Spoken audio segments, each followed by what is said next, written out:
जी बहुत बहुत धन्यवाद। सबसे पहले आज की लोकार्पण कृति कवि के मन से जो सीरीज है इसका संपादन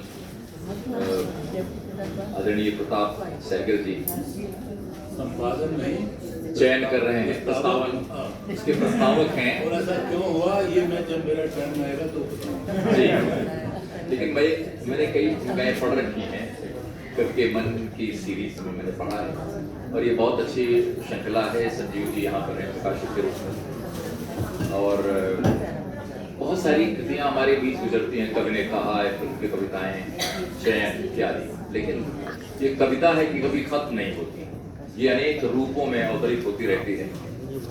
और जहाँ तक वाजपेयी जी का प्रश्न है,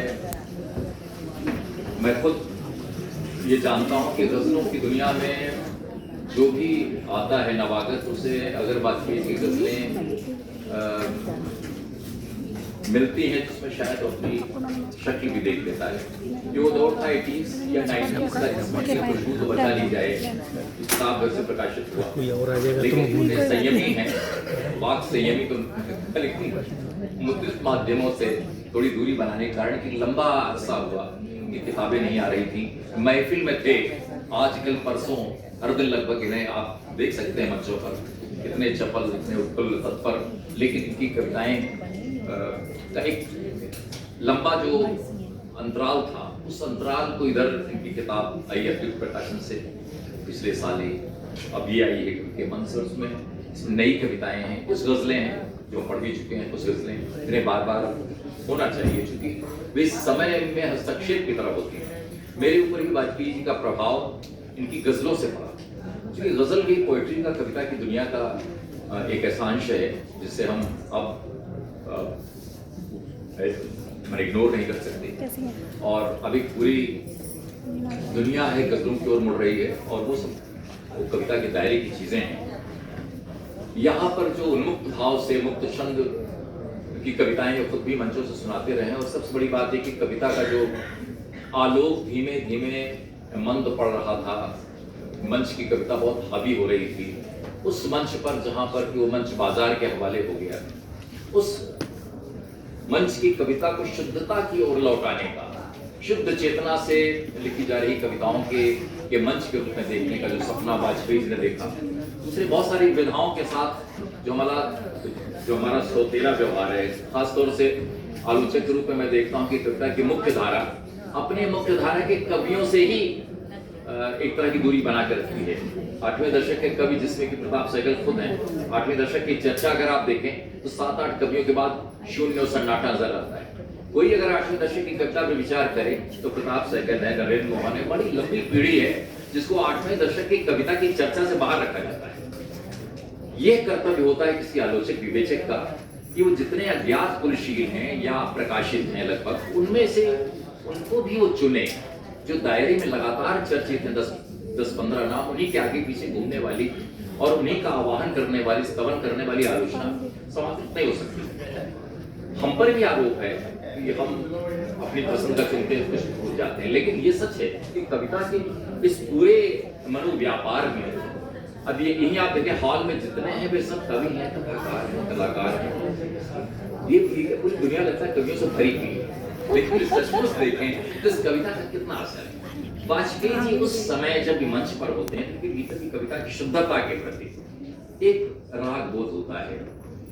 आलोचना अपनी राह चलती है, वाजपेयी जी ने अपनी राह नहीं छोड़ी और उनकी जो गजल है कि कह दो क्या बदल जाओ शायद, और मैंने शायरी के तेवर नहीं बदले, वो कत्ल के अंदाज, वो खंजर नहीं बदले, इतनी अच्छी गजल थी।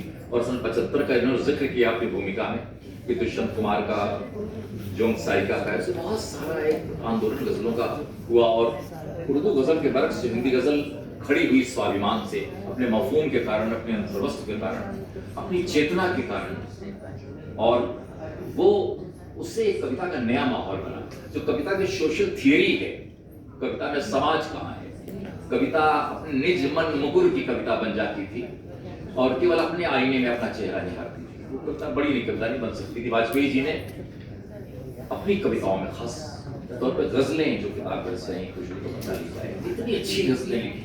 एक गजल मैं वहीं से शुरू इसलिए करना चाहता हूँ, गजल की जमीन की कमी है और बहुत सारे अच्छे गीतकारों ने बहुत अच्छे कवि के रूप में भी भूमिका अदा की है।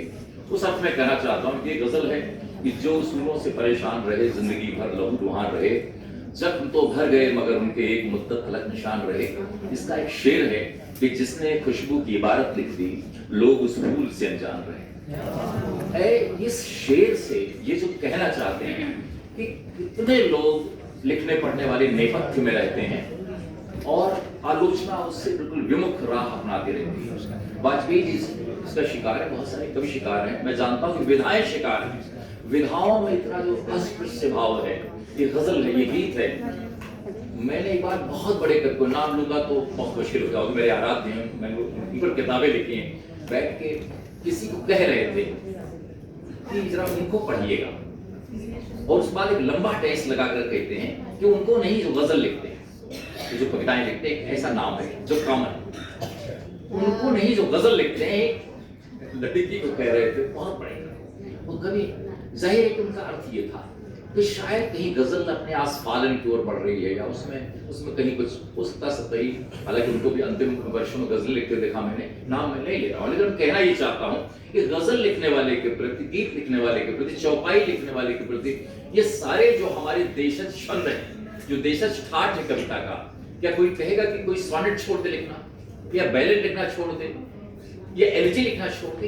बहुत सारी विधाएं जो हैं, और आलोचकों के साथ ये है कि अभी जो कविता है लगभग वो एक तरह की कविता है, वो उसमें वो वैविध्य नहीं है। इनकी ये कविता है, नदी को नदी रहने दो, पढ़ते कई बार इनको पढ़िए तो समानांतर और कवि याद आते हैं। ये होता है कवि परंपरा में होना। जैसे बिलिंग मिश्र ने एक गीत में कहा कि नदी की धार कटेगी तो नदी रोएगी, नदी को हंसने दो नदी को बहने दो। तो कवि कहीं भी हो, एक कवि का दूसरे कवि से रिश्ता यही है कि जिस जगह मैं थकूं उस जगह तुम चलो, जो नियरेस्ट है। तो ये मैं इसलिए कहना चाहता हूं कि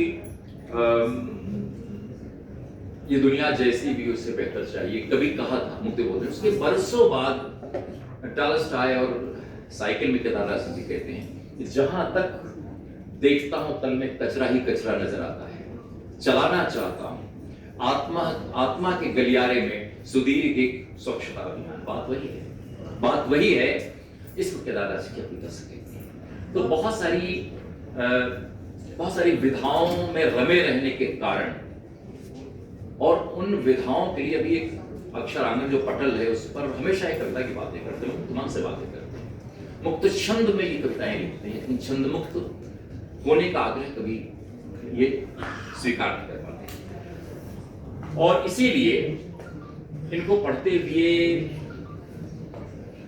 जो कवि की शुभाशा होती है, वो चाहे बड़े आचार्यों ने कहा हो, कांता संबित पेश कविता करती क्या है, वो इस तरह से आपकी सलाहकार होती है।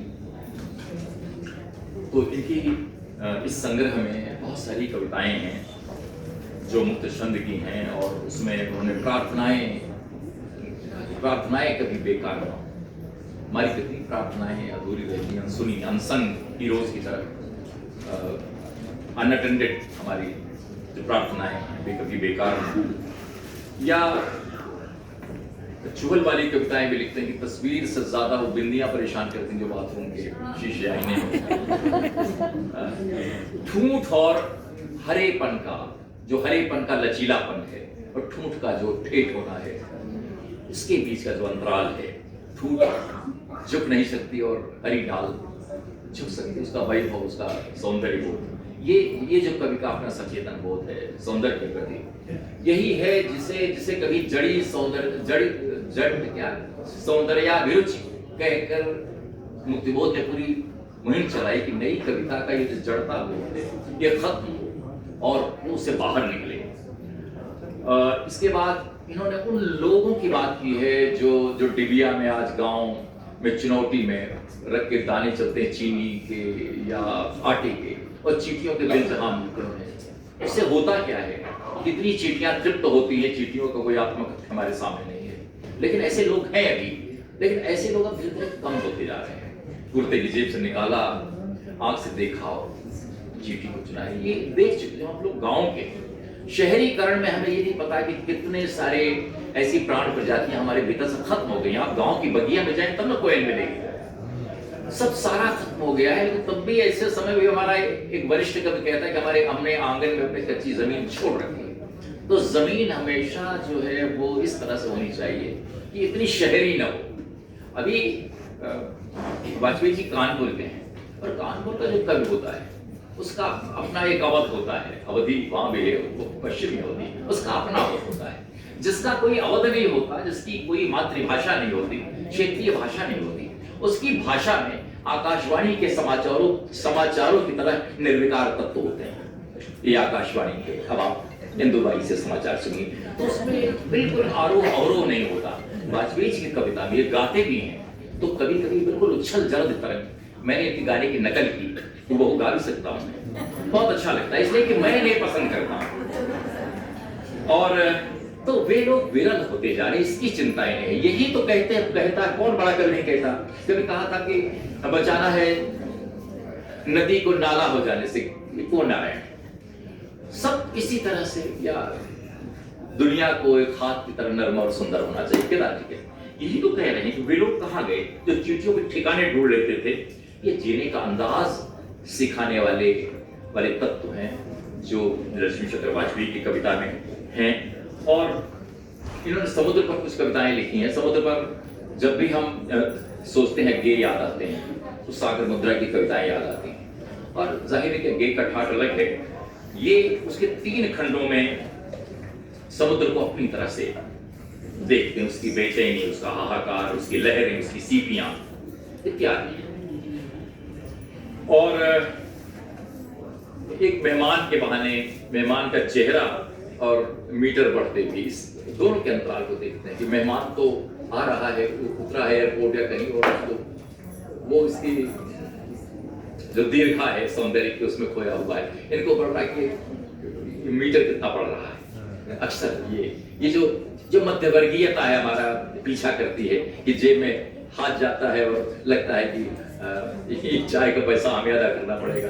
तो ये मध्यवर्गीयता है जो हमारी कविता में हूबहू इस तरह से आई है कि उधर वो खुश है कि आप बढ़िया राजधानी बदल गई, आपकी फ्लाईओवर बन गए, इधर मीटर पे निगाह है। ये बात ये निगाह है। और इसके बाद वृद्ध पिता, इन्होंने गजलों में भी कहा है कि बेटा कब आता है। बहुत अच्छी गजल है जो सुनाते हैं, वो मफहूम वो उनकी इस कविता में भी एक वृद्ध पिता है जो बेटे का संदेश होता है, प्रसन्न होता है। और एक उपेक्षित जो खंडित प्रतिमाएं लगी होती हैं, बरगद के तले पर दी जाती हैं, उसको उपेक्षित होने को देखा है। ये जो संकेतों में, प्रतीकों में बातें रखी जाती हैं, ये हमारी कविता की स्थापत्य का हिस्सा है। रोचना को याद करते, एक तरह से सांस्कृतिक बोध इनकी कविताओं में बहुत है, क्योंकि ये देशज ठाट के छंदों को अपनाते हैं। अभी भी दोहा, सवैया, जितने भी माध्यम हो सकते हैं इसको अपनाते, इसलिए इनके भीतर जो सांस्कृतिक बोध है, जो भारतीयता का बोध है, जो राग बोध है, जो रस बोध है, वो है। इसलिए रोचना, दही और अक्षत के साथ इनका मासूम बचपन भी लौट आता है, या होली की गुझिया लौट आती है। एक उत्सवता जो ये देखते हैं उसको जीवंत करते हैं। वही ये शहीदों पर भी कविता मंच पर ही सुनाते हैं। कैसी कविता यहाँ पर बहुत मार्मिक है, जब शहीद करने की लाश आती, शहीद होना क्या होता है, जो माँ कह रही होती मैं बहुत गर्व कर रही हूँ, उसके भीतर के उन टूटते तारों को कौन सुन सकता है, उसकी मार्मिक आवाज को कभी सुनता है। और जब ये भी है कि बहुत सारी गजलें हैं जिंदगी देते हुए, क्या अद्भुत है, उसको किसी भी नई कविता की शैली में नहीं बता सकता। कई चीजें अपनी गजल में ही शोभा देती हैं, उनका जो अंदाज़े बयां है। लेकिन फिर भी यहाँ बहुत सारी कविताएं, विदाई है, विदाई पर बहुत सारी विदेशी कविताएं भी हैं। रुमाल का हिलना एक प्रतीक होता है, यहाँ भी है। और कुछ तो बहुत सारे ऐसे बोध हैं जो शहर में नहीं गांव में देखने को मिलते हैं कि कोई आपसे थोड़ा सा बड़ा है और आप मेले ठेले जा रहे हैं, 5 रुपया भी आपकी जेब में रख देता है, तो वो एक है, बेटा कमा रहा है, 35 साल का हो गया है, फिर भी भैया ठीक से जाना, कोई गठरी लूट न ले इस वाले भाव से। तो ये सब सारी चीजें इन्होंने कविताओं में याद की हैं। और बहुत लोग बहुत हैं, मैं बहुत ज्यादा लंबा नहीं करने, लेकिन मैं ये जानता हूँ कि कविता की सुंदरता क्या होती है जब आप दुनिया को उस नजर से देखते हैं कि यहाँ विकास ये कितना कम विकास है। हमेशा इन्होंने ये तो कवि के मन से है, ये तो मन वाली सीरीज के रिकॉर्डिंग से भी जुड़े रहे हैं और कैसे ये वहाँ बुद्ध भाव से रहे होंगे और कैसे भीतर उनका जो विद्रोह है